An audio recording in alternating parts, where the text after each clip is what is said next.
hian Dutlang branch YMA library kan omeka atlanga khwanin YMA tui khwa chunga khwanin kwangsiam natlang dei mek ania tuna natlang te khu tu te nge ania natlang chok te an tha em item nang shilla nia hei voina hianin chiat ni subcommittee Dutlang branch YMA noya chiat ni subcommittee tele Dutlang Minister Association ten kwangsiam natlang kan nei mek ania nia alom ong khom me hei a branch lampang pon ron troi om tha shoi du te po tin chuti rolina Ministry Association lampang poi anon thok chok tha khop me ya kan lom khop me hei mi somnga chuang voina hian kan natlang ani ani chu ani le voina hian kwang ezat nge siam man in rin ni be se dan te nia ama khan chiat ni subcommittee hian natlang kan lo nei to ta chuanin kuang somnga dai vel bor hi kan hlai sa kan neya amaro chu rem khom hi hau tak khop maya jurataf kan man ta ka wang hian ta hianin kuang somni atanga somthum vel bor hi chu siam man kan in bei se atam tham de me ya tro ya ani le he chian ni fan te an khon ta kan voi khat khon hianin enge min phushuk dan te enge min dai em kan kwang siam te le he chian ni shimshima kan sum man ang thei min dai em ti ang ta nia tungkuma hian ga han ti sang ve she ta cheng za in ama khan zathuma khon thina ne tu na hen cheng zali in kan khon ta cheng zathuma kan khon lai khan min dai lowa khon non te kha ngai thina cheng zalia kan han khon hian hei po hi khon non hi angai ngem o kan tia tuna hian chiat ni fana hian avaya hianin nuai nga chuang hretaron luta chuan ahman romana ringot hian cheng nuai khat le singa velbor kan mang to ta chu hemi durataf le plyboard mana ringot anita chumi lowa chuan nia kan sei thui shet mai nga khatlai khan khami ba kha khan kumdanga chuanin thing khon ti te bu fai khon ti te om thin ani khang kha lockdown hu he kan han pai ta ka wa hian khating kha om ta lowa chu wang chun chiat ni sumatang hian mi tlai war zan bi ka hian cheng sang thum ani chuan ruang phurnan hian cheng zanga kan pe chuaka tin a in ralna ang chi khating thil khon aya khan hemi kan thok ho ma tang hian a chiat ni chiat ni hianin sum hi kan pe chuak ve ta cheng sang thum chu in ralna ang khan we me top zana hian kan pe thin bokani ani le vek chunga tian chat to kan lo om hian eting e YMA hianin kan zui dan le kan boy pui dan tlang pui te no shin le la nia chat to kan om hian YMA hian na chena ka soyam khanin YMA na boy pui vek hi ni ta ti tu ta chuan hei chi sang in mo phurna hi branch in subcommittee sang a siama khan light and sound ti te chiat ni subcommittee bi ka hi adik tak chuan in a chiat ni bi ka hi chuan akmuna han che hi kan ni tlang pui ta light and sound an che a chuan kuang hi ina thena changa reivak lova hian kuanga in khung hal zel tur mana tanga kan kalpui to ni he thil hi achana chu phuma kan in da ko kan in da avat lo hian inte lo chep phei chuan in khum hian a o dui thina wang khan khami ane wang khan kuanga hin in da vatila a chin kan hong vek thowa ti khan a kil vek thei thowa mi hring tam jok leng thei tur le tin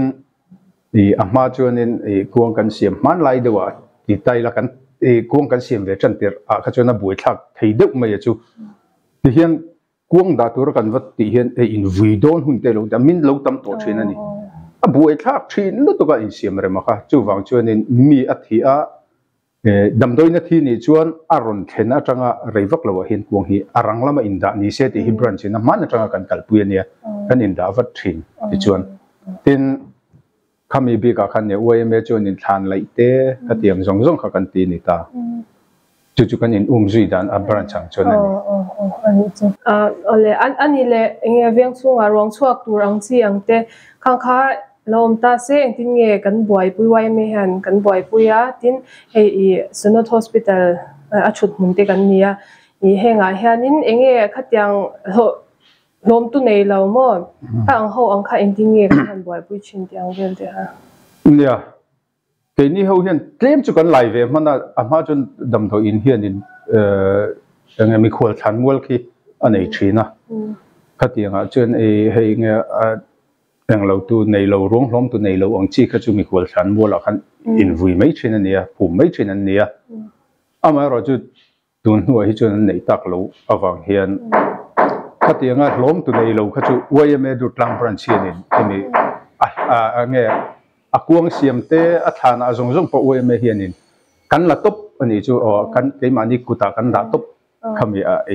a rong hlom tu nei lo ang chi kha chu tin chu ti rual chuanin ruang chuak a hian dutlang khuwa atanga khitlathi te heta mani in an ron chol pui a chung te ina an ron chol pui ta khata tanga ruang chuak le turang chi veng danga chuak tura hian kuang kan tum sak thi ya hau tak ve don le me atro ya ani le kuang hi kum khat anga hianin enza ve hinge kan mo thin tlang pui ya atlang puin kum khata hianin mi thi hi som thuma tanga somli inkar hi kan nei dan tlang puin ni chho chan to hi lockdown nuwa chuan machine kan punga mi thi hi chu kan tam tial tiala hei hi chu kan pung chho zel tura ngai la tun kuma po hianin mi som chuang som panga som pali som panga chhovel bori chu mi thi kan nei le der to hei kum chan ve pol ani lo ta khame ni wang khanin nia kum khata hian atlang pui tin som thuma tanga somli inkar ve hi kan nei dan ania tin nechina khat kan let le lokanga kuang hi voi ni siam ang hian kan nei thin ta voi khata hian som ni vel bor kan siam tlang pui ta som panga tanga som ni inkar ani chu tiang veli voi khata kan sim thei dan an ta chuan kum khata voi ni kan na thlanga a chet ni bi ka phei chu voi li na tlang ang kan nei ni chu ma lo lai lo ka ngai thin ani le ti chiani fan kan khona tanga khang kha a cover vek them kan siam entir nanin he nge tlai war jana te po khan kha i so chia siam nan te kan ma mo tin i thimu fai khon ai ang te na sang thum in pek te anita khanga khan khami zong zong kha khami kan khona tang khanin i a cover them nia hei hi a mi thi za tu ri hriat lowa ama ro chu nia tung kuma phei hi chuan kan soi zau hretanga katlai bo apo kha ama ro chu kan van nei hei tun kuma po hianin kan kuang siam te zero ta fan pan sia pere ka han kil hi buai thla kan nel kan ti te po kha kan mamo air compressor te lo ngai ti khan khol leina tura ringot po khanin sing thum singli manangai ama ro chu hi kan van nei dutlang branchi khang kha mimalina ron to nei ta ni chen air compressor bi ka hi tuna kan chin ni sub committee secretary hianin a man lo hi we me chun mang mai ro seron ti tau mai compressor kha lei ngai lovin kan ne tin agan lampanga hi sei chun du lo view na chu puthante zion veng nupui pinui khanin an pa hriat jengnan anel gan bi ka hi miron tum sakta patni miron tum sakka chuan cheng sang ruk zanga manania pakhat poi chu sang thum le ti man vela lo ni ta patni ka sang ruk zanga in tum sak boka tin nachina ka soi ang khan nuai nga chuang hretani na ta han sen so ne no han ti hian chiat voi khat chiat to hian a sing bi tak me hi akalen ni kan kuang pakhat man hi cheng sanga zanga vel de ni ta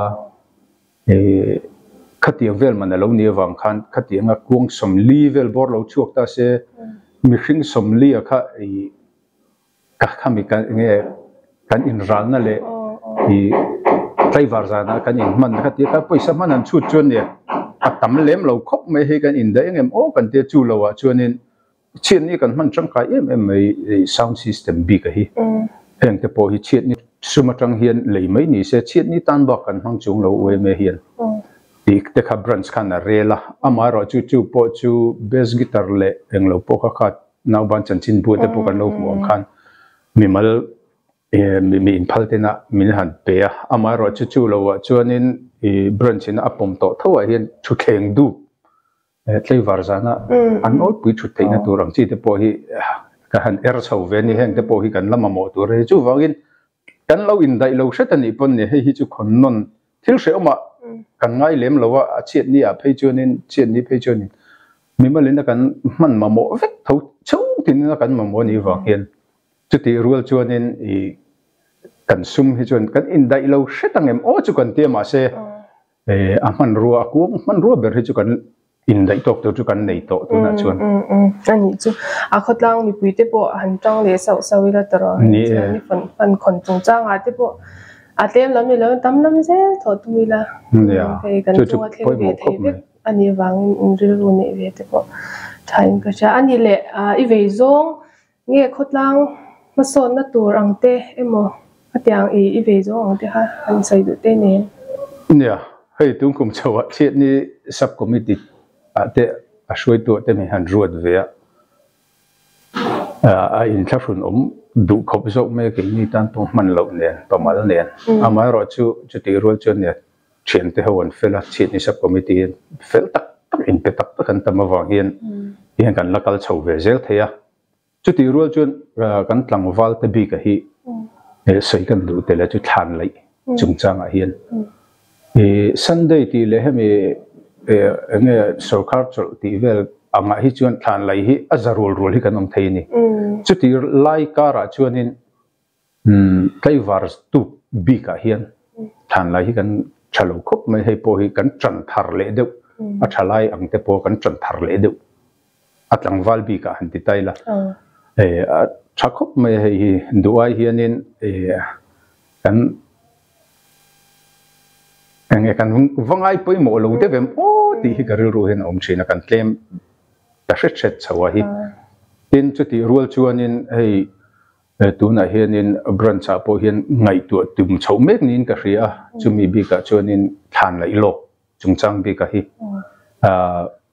tuna khon lai lok nam tur mun te po kan siam to a natlang kan branch natlang pui kan nei chum khan than lai lok nam mun tur te po ka kan siam to a kuta khuanin a section a section we sanga in lai ang chi akha than patni khatal hi lai loki om ve se a chan chu na china soi ang khan flavor methylamin tuk bi ka hian than lai tlangwa hi an thalo thin lu tuka khami anga te po khan khatiang ang chi hemi enge a le tinna dutlang chu man lai chang kan shiat de ang mithi kan nei zo le zut me china khatinga khana boi thak ki tuk me than pani khatal lai lok ki chu nei chho tu ri kan ti ka ringa tu na po hian alom ka tia I branch lampanga po hian committee a po kan rel chho ngai chu atlang tura ka nga ya pani khat lai lok hi chu lai lok na mun tur po kan nei to a chu ti rol chuan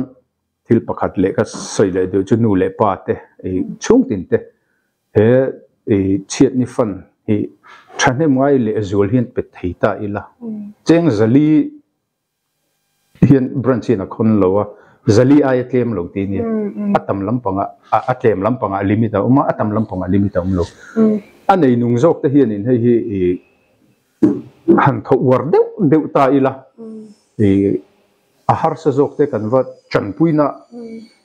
mi dang chan puina anga hian ngai thei jok tai la cheng zali khan chu na china ka soi angin chiat ni a hian voi khat chiat kan to OMA na kan chet chu na ringot thei chiat ni fan cheng zali kan tho tang khan a sing chung te me hi kan mangani mi mal I chiat tok chung te hian khami ni wang khanin hetlama kan tok lo ni phei chu na thale zual alom o mane me cheng zali an na lawa tin atam lama piang hi tho theila soi ang khanin branch in flavor zana po